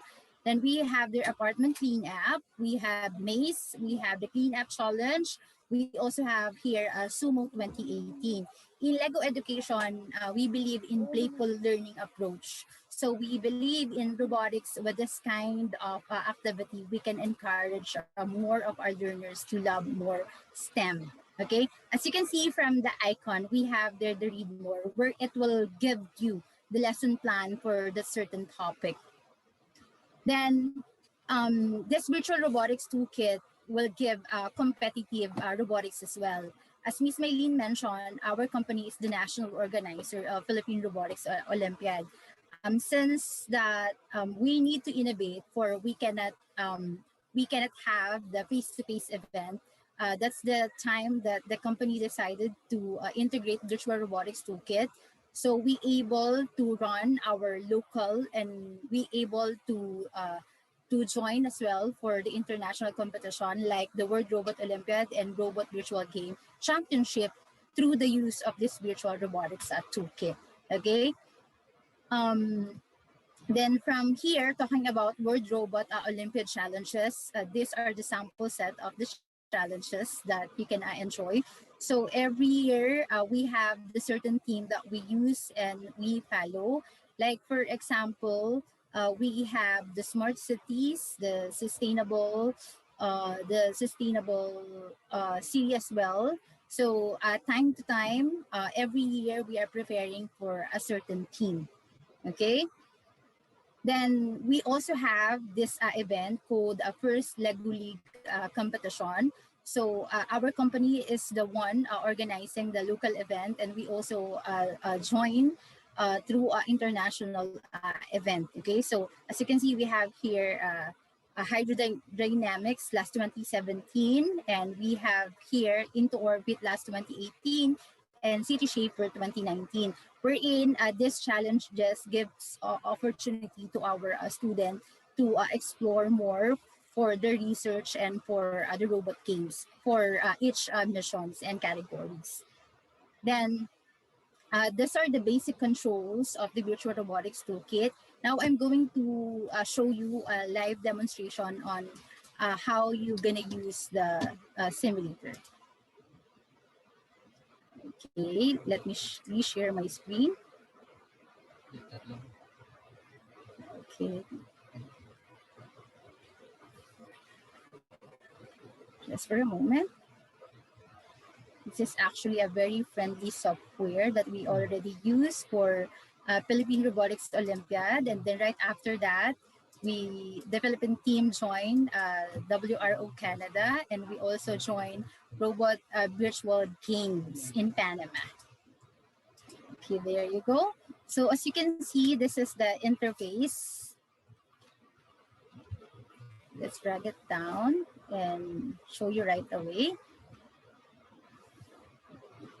Okay, those are the sets of challenges. Just for a moment. Let me fix my screen. So these are the sets of challenges. Let me show you the basic one. So what you just need to do is insert your project name. This challenge give you the opportunity to accomplish each mission that will lead you to demonstrate clearly your project creations. As you can see, as you open each challenges, it will lead you to the simulation environment. Where, as you can see, I have here the virtual robot. In physical kit, we have the Lego Mindstorms EV3. Okay, there you go. Then from there, that is actually the brain of the robot. So that is the intelligent brick, serves as the heart as well. Or we have there the controllers. Then we have ports for motors and for sensor. Okay, then next to that, okay, let me show you. Okay, the other pieces that we can add up for the robot.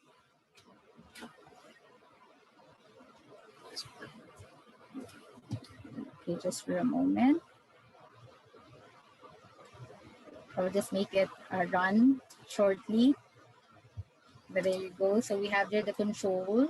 Then we have here a chart where we can monitor what is embedded on the robot. Okay. Then right afterwards, we can add up sensors. Let's put on all the available attachment that we can add up. Then as you can see on the right side of the chart, you can also see where you can attach it. So we have the gyro, the color, touch, and touch sensor as well. Okay, there you go. And we can add it up. Then right afterwards, when you're good to go already with the design, that is the time that you can go to the programming environment where you're gonna write code. In programming, there are different language that we can use. So for elementary, we're using graphical design. That's the drag and drop. Then we can also use a Scratch and Python. But for this basic programming, let's go to the programming environment. We simply add project. And then afterwards, write the code. So we have here the EV3 Educator vehicle. So what I just need to do is to connect it, then drag a motors. That's how we do coding. It's very simple. Even university teachers are really having fun using this. So this is how I'm gonna do coding. I need to configure. Then right afterwards, drag another movements, and let's try and run it.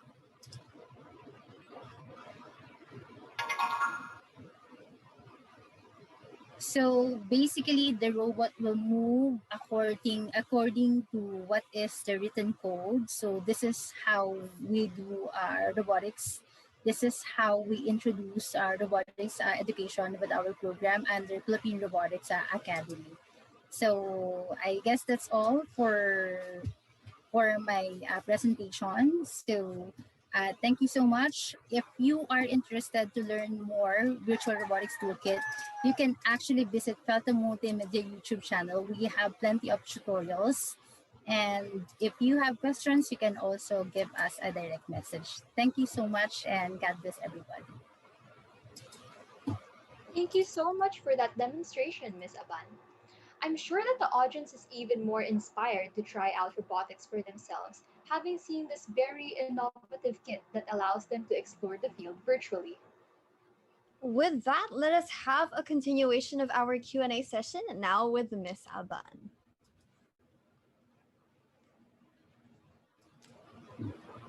All right, are you ready for our Q&A session?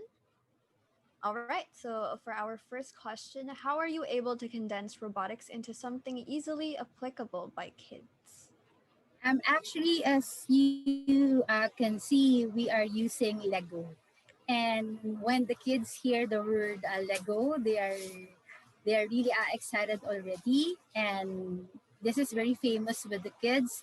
And we are offering a very low entry ceiling, but then it's really provide a good program with the students since, as I mentioned a while ago, all the solutions that we have under Lego Education comes with a curriculum.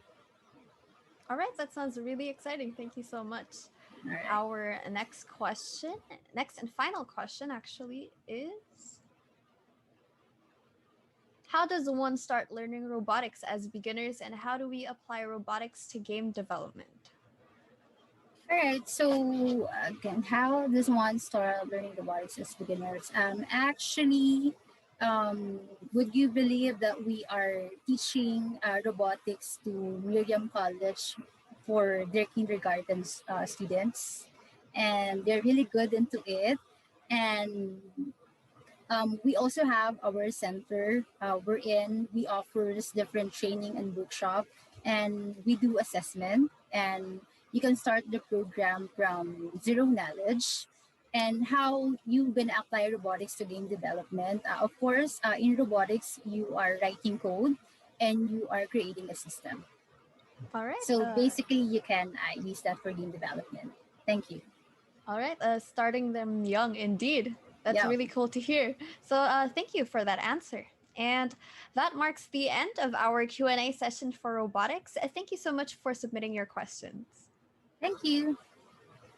We would now like to award our Certificate of Appreciation to Miss Abiva and Miss Aban for lending us their time to share their expertise with us today and for introducing us to the STEM track through the field of robotics and technology. Thank you so much for that engaging discussion. For our next part, we want to introduce to you our own field of interest. As aspiring chemical engineers, we look into how we may make use of our skills and knowledge in making valuable contributions to the manufacturing and production industry. We seek to design and further develop processes to ensure the quality of the products that we need and use in our day to day life.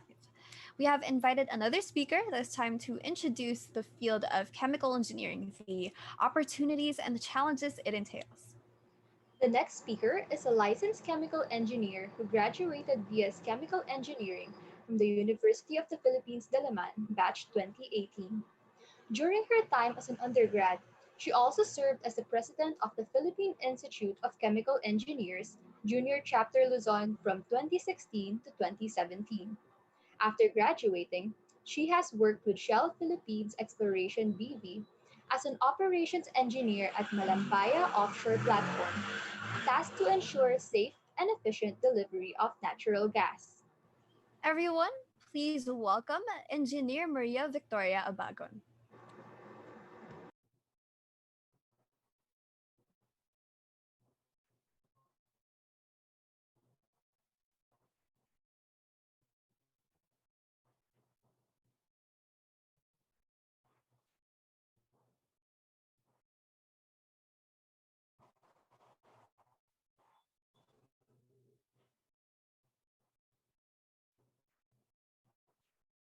All right, while we wait for our speaker, Miss Abagon, Zaitel, what do you think is Hi an guys. interesting So opportunity? good All right. afternoon, everyone. I'd encourage you guys to move your neck from side to side and then look away from the screen for a while because you have listened to three draining already. And thank you for staying for this last talk. I hope to confuse you more because the first three fields were kind of interesting. All right, a few minor technical difficulties have been experienced. So yeah, while we wait for our speaker, Miss Abagon, Zaitel, what do you think is an interesting opportunity for us to explore in the field of chemical engineering? Well, Lyra, it's my first year here in this course, so I myself am still looking at the possibilities that I could achieve through with a course, with a degree of chemical engineering. No? I for one have seen a lot of different subfields in chemical engineering that sound very interesting to me and seem to have a lot of potential for the future. So I'm excited to see what our speaker, Miss Abagon, has to say about those topics. Yes, definitely. And once Am I again, already as she's audible? back, yes, you are back. Yeah. Hello, hello. Okay. All right. Okay. Once Have again, you please welcome. Once again, please welcome Engineer Maria Victoria Abagon. Okay, guys. Thank you. Sorry for that little bit of technical difficulty.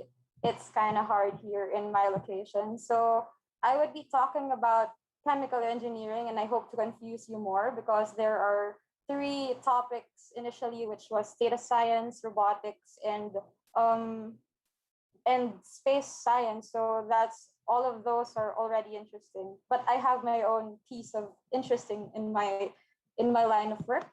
So yeah, that's me. On the right side of the screen, I'm Vicky, an operations engineer of the Malampaya offshore platform. If you don't know, that's like an oil rig in the middle of the sea, but we produce natural gas. So that's where I work, that at that image at the center. And I go to my work using a helicopter. So right here at the lower left corner. I am kind of using chemical engineering in my work, but for day-to-day basis, I definitely use engineering skills and definitely using people skills. So let's take a 10-year rollback. 10 years ago, I was also a high school student like you guys. I was 14 years old. There was no K-12 yet, and that's me presenting my research studies. I was interested in sciences, interested in research. I always like to learn something new. And also, I'm currently deciding for the next step in life. So some of you are junior high school students, some of you are senior high school students. And my ride back then was just a jeepney. I didn't know that I would be riding helicopter for my job 10 years forward. So just like you, I was also at a crossroads of what course to take and which school to take it in. I felt I was too young to be making life decisions, to be deciding on something that would directly impact my next few years in life. But we have to do it anyway.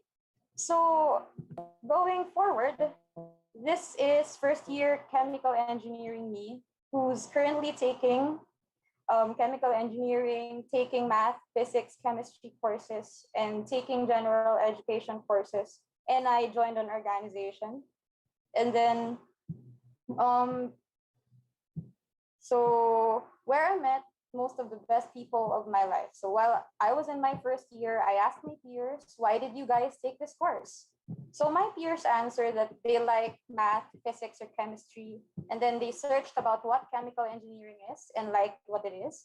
And some people just like to be an engineer, and chemical engineering sounds cool. And then some people are just pressured into it by their parents, or some just thought about, oh, my friends are taking chemical engineering. I'd take that too. And then some people just don't know what to take. So they put in their chemical engineering in their application forms.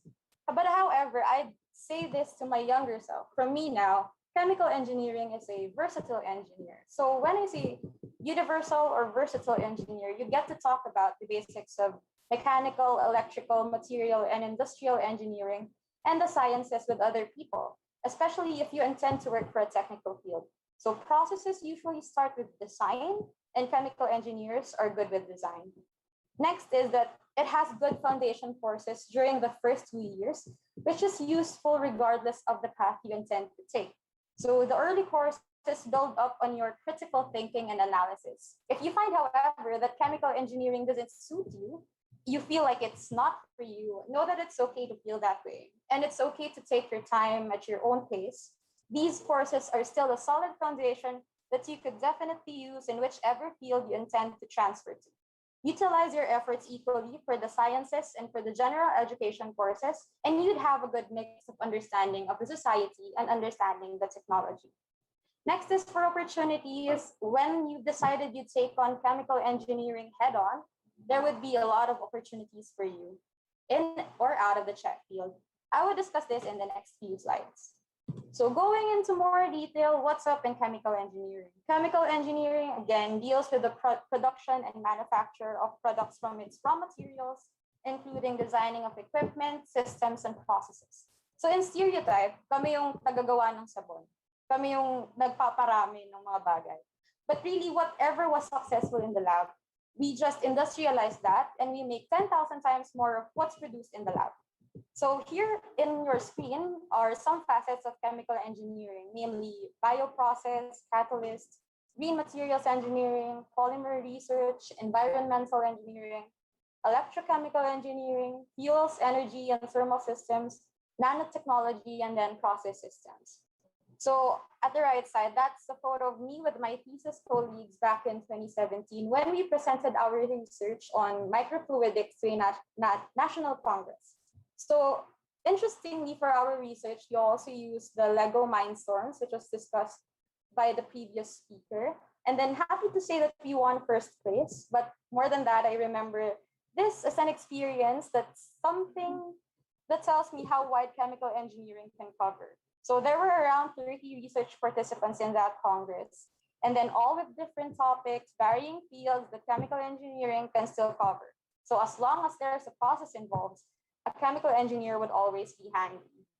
So hooray, I'm done with thesis. I graduated and here are some of my best peers. So here's going from left to right, there's Troy working for Shell in contracting and procurement. There's Alec working for Motolite. There's Luis working for Cemex. And then there's me. And then there's Hannah working for Lear. There's Bea working for Unilever. There's Ira, who is currently applying for master's degree in physics. And there's also another Troy who's working for Shell in trading and supply. And I heard that he is already in road transport. So as you can see, even though you're done with chemical engineering and you eventually feel like the technical field is not for you or chemical engineering is not for you, it's okay. Chemical engineering as a background would be very useful, and you would also have a set of peers who'd have a variety of background. So I asked my peers again on how chemical engineering contributes to society, and here are their answers.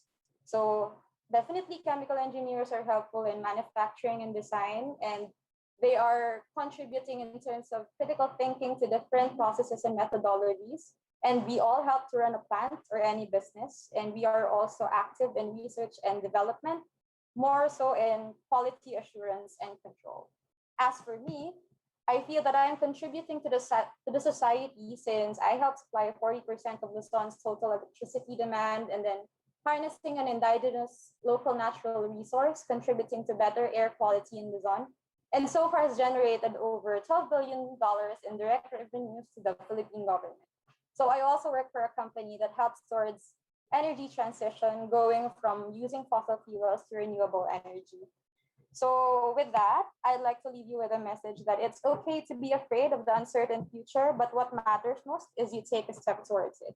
If you have any questions, you have my social media is shown on the screen, and I'd like to show a video. I hope it is visible on your end. So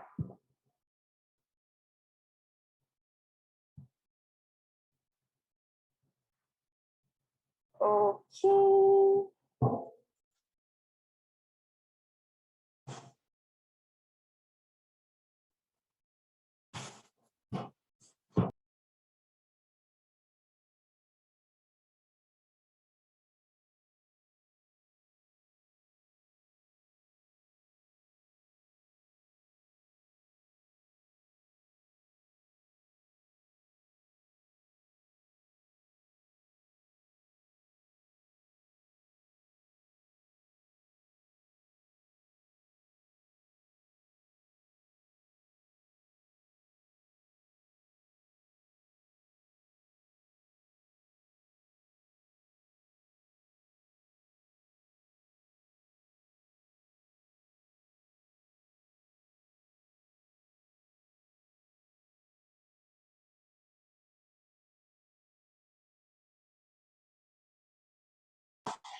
So yes, thank you for listening. That's it for me.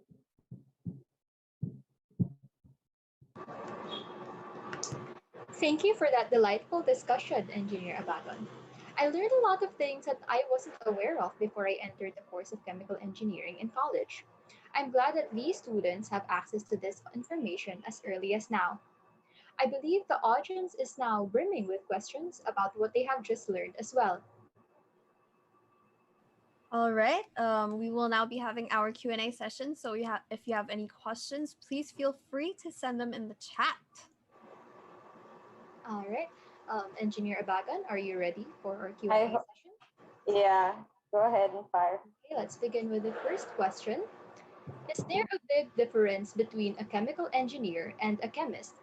How can I choose between the two? Okay, based from my personal experience, if you love more math, go for chemical engineering. Is there a big difference? Definitely yes, because chemical engineers work in an industrialized setting.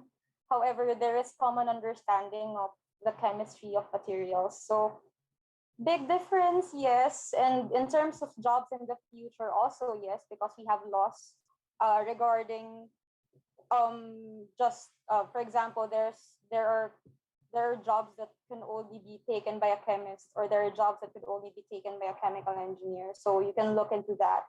And how to choose between the two? Yeah, if you like more math, go for chemical engineering.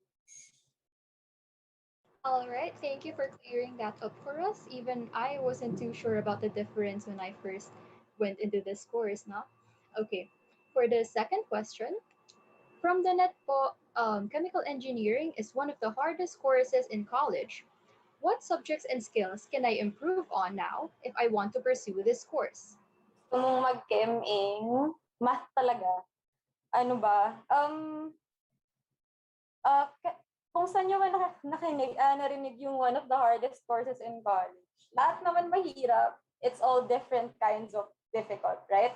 So, parang ano lang yan, pick your poison. So, what subjects and skills can I improve on? Math, and then, tawag dito, siguro some coding, some programming would help, definitely. Tapos reading comprehension. Kasi in general, sa engineering, may tricky wording. Tapos it could lead you to wrong stuff if you assume wrongly. So yun, math. Yes, thank you for that very insightful question. I do agree with that point, no? All right, for the third question, we have, how does the pandemic hamper the work of chemical engineers? Or how has the pandemic hampered the work of chemical engineers? It depends upon which field you're in. For example, if you work in design, so since that's creating like software, that's manipulating software. So most of them had to work from home. As for me, who works in a plant, there have been logistical difficulties, but I have to be there to actually move the valves and like open and close some stuff. So I can't like work remotely, but there were logistical challenges that were encountered. So it depends upon which industry you are in. But I guess everyone's like everyone's directly affected by the pandemic. So in our own ways. All right, thank you for that answer. And for the last question we have, do I have to be naturally good or excellent in math, physics, and chemistry to pursue chemical engineering or other engineering courses? No, you don't have to be. It's okay. If you think you want chemical engineering as a course, just go for it. There are people who shift to chemical engineering, there are people who shift out of chemical engineering, and if it's what makes you happy, go for it. You don't have to be excellent at it. You just have to love it. Sabi nga nila. Kailangan, di ba? If you love it, you stay. So, ayun. Kailangan lang, hindi kailangan magaling sa math, physics, o chemistry. Siguro ano lang siya, added skill. Yun. Okay, thank you for that. I do agree with that point. No, that the course we pick should really be based on our dedication to it or our want for it, because that's really a big factor into whether we would succeed or not. So, okay, thank you for all of your questions. If you still have more questions, you may direct them through our official Check Marks the Spot Facebook page, and we shall be relaying them to our speakers. Yes, and in addition, I believe the audience was unable to see the video. So if you may, we would like to have another chance to view this for the wonderful learning opportunity that it may bring to us. Okay, I'll just send the link over the chat. Sorry for the All right. difficulty. All right, it's fine. Thank you. So I sent it through the chat. You can view it during your free time. All right, so once again, thank you, Engineer Abagan, for an interesting session on a on satellite operations. It's on chemical engineering. With this, we would like to award our certificate of appreciation to you for lending us your time to show us all that it takes to work as a chemical engineer and deepen our appreciation for the STEM track through the field of chemical engineering. All right. Thank you once again. And definitely our speakers were able to give a lot of insightful talks about their respective fields. And it just really goes to show the vast opportunities that can be attained through an education in STEM. Even though this was just a glimpse into what STEM has to offer, we do hope that today's event inspired you even more to explore the different possibilities in pursuing a STEM career. So, how are you guys? Did that make you more eager to experience STEM for yourselves? What do you think now that you have heard from actual practitioners in the field? While this may be a difficult situation to face, we hope that this doesn't cause you to pressure yourselves. Uncertainty is definitely a normal feeling, and we can always use a little bit of calmness and gentleness in approaching this. And with that, we are going to tackle the most important part of our futures, which is you. Do you see yourself pursuing opportunities in the field of STEM? It is a hard decision to make, so do take the time you need to discern where you truly want to be. Being in STEM can be challenging at times, so it really matters to have a purpose to your being there. All right, that is all for now. But before you go, we have one last tool which could help you make the big decision of which track to take, the RIASEC test. The RIASEC test is a quick and simple personality test to guide you in choosing a career path. There are instructions and descriptions written in the handouts we'll be sending to you. All you have to do is to fill in the circles for statements that apply to you. Once you're done, total the number of shaded circles in the boxes provided at the bottom of each column. And that's it for Compass and all of our speakers.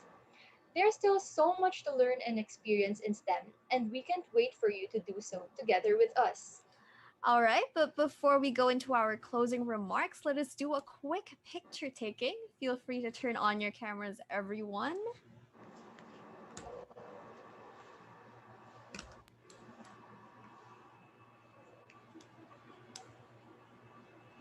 All right. There's quite a lot of us. There's a total of 7 pages, so hold your smiles, guys.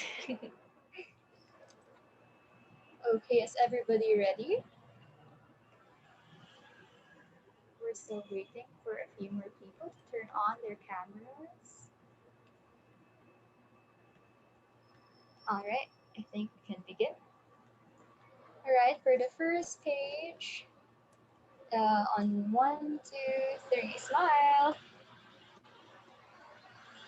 Okay, for the second page, 1, 2, 3, smile. Okay, going on to the third page. 1, 2, 3, smile, guys. Okay, we're almost there. For the fourth page, 1, 2, 3, smile. Okay. Okay, the others aren't opening their cameras anymore, so I guess that's all for now. Okay, to formally end our event, Let's hear the closing remarks from our Compass 2021 head, Mr. Jalen Sombilio. All right. Hi, guys. Hope you're still there. First, I want to say thank you for everyone in here, the participants, our speakers, of course, the Compass team. We hope that you got a glimpse of what STEM and its affiliate courses has in store for you in your future careers. We want you to see that STEM is not just about facts and big words for lab gown wearing scientists. It's about finding truths. It's for everyone, which is very important in our times wherein misinformation and straight up lies are very rampant. We want you to see that STEM works together, no matter what field you are, no matter what study you're into. You contribute to this massive collection of knowledge, which would be passed to generations to come. You can see that from our speakers who has overlaps in their study areas. And lastly, we want you to see that STEM has infinite limits. There's still so much to learn and so much to discover. And so we challenge you to push the boundaries and see what the universe has in store. Again, thank you everyone. We couldn't have done this without you. Have a good night and stay safe. Thank you for that solid end to our event here today, Jalen. We would also appreciate some feedback from you all by accomplishing the evaluation form, which may be accessed at upcam.org/s/compass 2021 eval. Once again, that is at upcam.org/s/compass 2021 eval. And so for now, we at Compass have to say goodbye. We hope that you guys were able to pick up a lot from today, and we hope that we somehow helped in your process of discerning which track and career path to pursue in the future. Absolutely. We also hope to see you in the next events brought to you by the UP Chemical Engineering Society Incorporated. It has been a great honor to be your host today. This has been Lyra Gamban. And this has been Zaital Nazal. See you around, everyone, and have a great weekend.